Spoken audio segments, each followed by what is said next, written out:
भगवान के घर में देर है। हिंदी रे गोटिए बहु प्रचलित प्रबाद रही। भगवान के घर में देर है पर अंधेर नहीं है। ओडिया रे एहार भावार्थ हेबो भगवानंक ठारू न्याय पाइबा विलंब होई पारे किंतु न्याय निश्चय मिलिबो। कौनसी हिंदी कवि जतिपात जोड़ी एही प्रबादटी को लेखि जाइछंती। कौनसी दुखी मनीष को सांत्वना देवा पाई एही वाक्यटी सते जेपरी कष्ट निवारक मलम भली सामयिक भावे काम करे। से मने मने आश्वस्त हो जाए कि मो पाई जेउ दुख आसीछि ताहार निवारण पाई मते किछि समय अपेक्षा करिबाकू पड़िबो। किंतु समय सीमा केते से कथा कौनसी सूत्ररू जानिबार उपाय नाही। केते घंटा केते दिन केते मास केते वर्ष अथवा आजीवन अपेक्षा करिबाकू पड़िबो जणा नाही। केवल धैर्य धरी अपेक्षा कले दिने सुख निश्चय मिलिबो बोली एक काल्पनिक आश्वासना मिली जाउछि। एठी स्वाभाविक भावरे आम मनरे प्रश्न उठुछि, जदि भगवान हेउछंती सर्वशक्तिमान सर्वविद्यमान और परम दयालु ताहाले तांको द्वारा मनुष्यर जे कौनसी समस्या क्षणिकरे समाधान होई जिबा कथा, किंतु विलंबरे हेबार कारण कौन? मनुष्य मानक द्वारा तैयारी कानून व्यवस्था कोर्ट कचेरीर न्याय प्रणाली भली भगवानक न्यायालय रे मध्य कौन साक्षी प्रमाण तर्क वितर्क आदि करा जाई दंड निर्धारण करा जाए।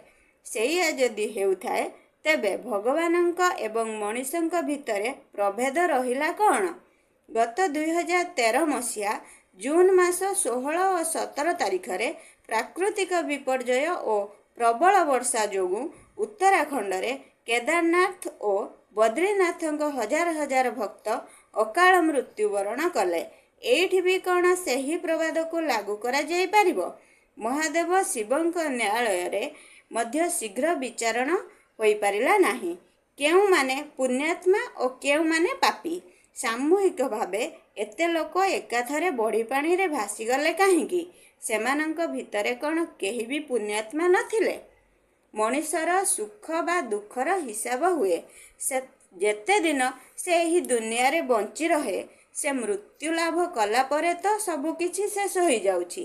ता पई सुख बा दुखर कौनसी अर्थ न थाए। उत्तरांचल रे प्राण हराइथिबा भक्त मानक आयु सेतिकी थिला बोली धर्मगुरु माने तर्क देउछंती, किंतु अकाल मृत्युवरण करिथिबा लोकमानंकर परिवार लोक माने जेउ दुख भोग करूछंती सेमानंक सुख फेराइबा पाई भगवान केते समय नेबे? मृत व्यक्ति माने कोन केबे घर को फेरी आसी पारिबे? आयु शेष हो जाइथिबा विभिन्न वर्गर नारी और पुरुषों को देशर विभिन्न अंचलरू डकाई आनी उत्तरांचल रे जमा करी सामूहिक भावे हत्या करी भगवान किभଳି न्याय प्रदर्शन कले? हाँ, एठी हत्या शब्द व्यवहार होई परिबो नाही, कारण भगवान काहाकू हत्या करंती नाही, से मोक्ष प्रदान करंती।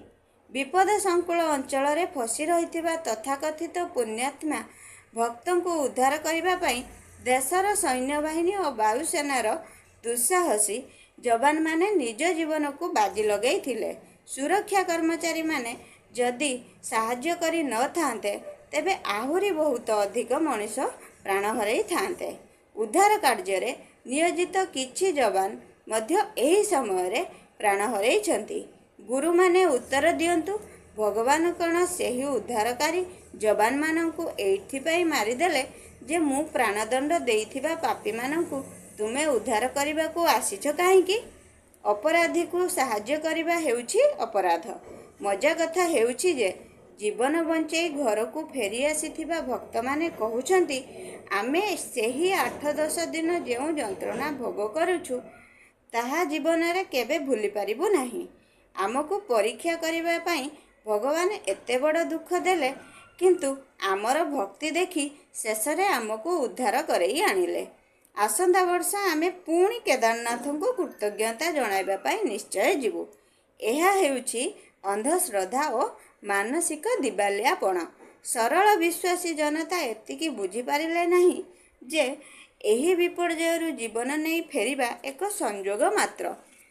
ସେନାବାହିନୀର ଯବାନମାନେ ଯଦି ସାହାଯ୍ୟ କରିନଥାନ୍ତେ ତାହେଲେ ସେମାନେ ମଧ୍ୟ ଅନ୍ୟମାନଙ୍କ ଭଳି ସ୍ୱର୍ଗଗାମୀ ହୋଇଥାନ୍ତେ। ଏଇଠି ଭଗବାନ କେ ଘର ମେ ଦେର ନାହିଁ କେବଳ ଅନ୍ଧେର ହିଁ ହୋଇଯାଇଥାନ୍ତା। ମଣିଷ ଜୀବନର ସମସ୍ୟାର ଅନ୍ତ ନାହିଁ। କୌଣସି ଗୋଟିଏ ବା ଅନେକ ସମସ୍ୟାର ଛନ୍ଦି ହୋଇ ମଣିଷ ମାନସିକ ସ୍ତରରେ ଭାଙ୍ଗି ପଡ଼େ, ନିଜକୁ ଅସହାୟ ବୋଧ କରେ। ସେତିକିବେଳେ ତାକୁ ସମବେଦନା ଜଣାଇ ସାନ୍ତ୍ୱନା ଦେବା ଅତି ଆବଶ୍ୟକ।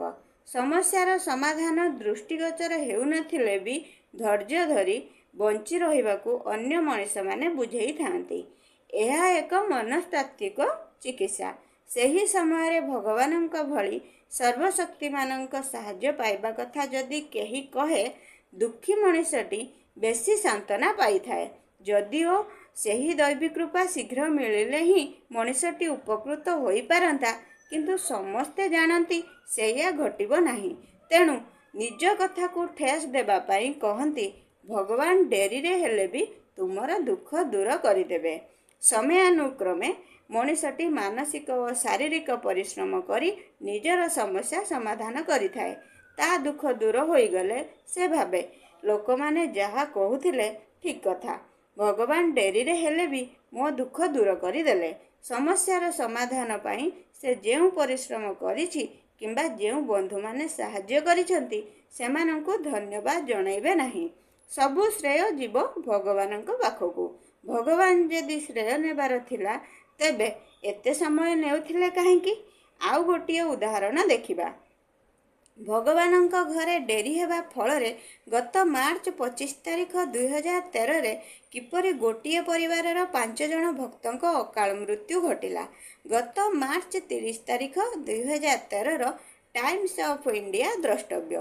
ଘଟଣାଟି ହେଉଛି ରାଜସ୍ଥାନର ସବଇ ମାଧୋପୁର ଅଞ୍ଚଳରେ ବାସ କରୁଥିବା ଜଣେ ଶିବ ଭକ୍ତ କାଞ୍ଚନ ସିଂ ଓ ତାଙ୍କର ପରିବାରର 7 ଜଣ ସଦସ୍ୟ ଗତ 5 ବର୍ଷ ହେଲା ନିଜ ଶରୀରରୁ ଇଞ୍ଜେକ୍ସନ ସିରିଞ୍ଜ ସାହାଯ୍ୟରେ ରକ୍ତ ବାହାର କରି ନିଜ ଘରେ ରଖିଥିବା ଶିବଲିଙ୍ଗକୁ 3100 ଥର ରକ୍ତ ସ୍ନାନ କରାଇ ଆହୁତି ଦେଉଥିଲେ।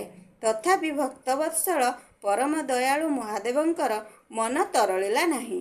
କାଞ୍ଚନ ସିଂଙ୍କ ମନବାଞ୍ଛା ପୂରଣ ନ ହେବାରୁ ସେ ଅତି ମାତ୍ରାରେ ହତାଶ ହୋଇ ଦିନେ ଶିବଙ୍କ ଉପରେ ଅଭିମାନ କରି ପରିବାରର ସମସ୍ତଙ୍କୁ ବିଷ ମିଶ୍ରିତ ଲଡୁ ଖୁଆଇ ନିଜେ ବି ଖାଇଦେଲେ।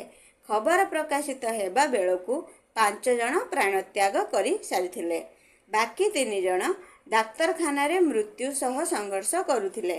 ଭୋଳାନାଥ ଯଦି ତାଙ୍କର ଏହି ଭୋଳା ଭକ୍ତଟିକୁ 5 ବର୍ଷ ଭିତରେ ଥରୁଟିଏ ବି କୃପା ପ୍ରଦର୍ଶନ କରିଥାନ୍ତେ, ତେବେ ସେମାନେ ଏଭଳି ଚରମ ପଦକ୍ଷେପ ନେଇ ନଥାନ୍ତେ।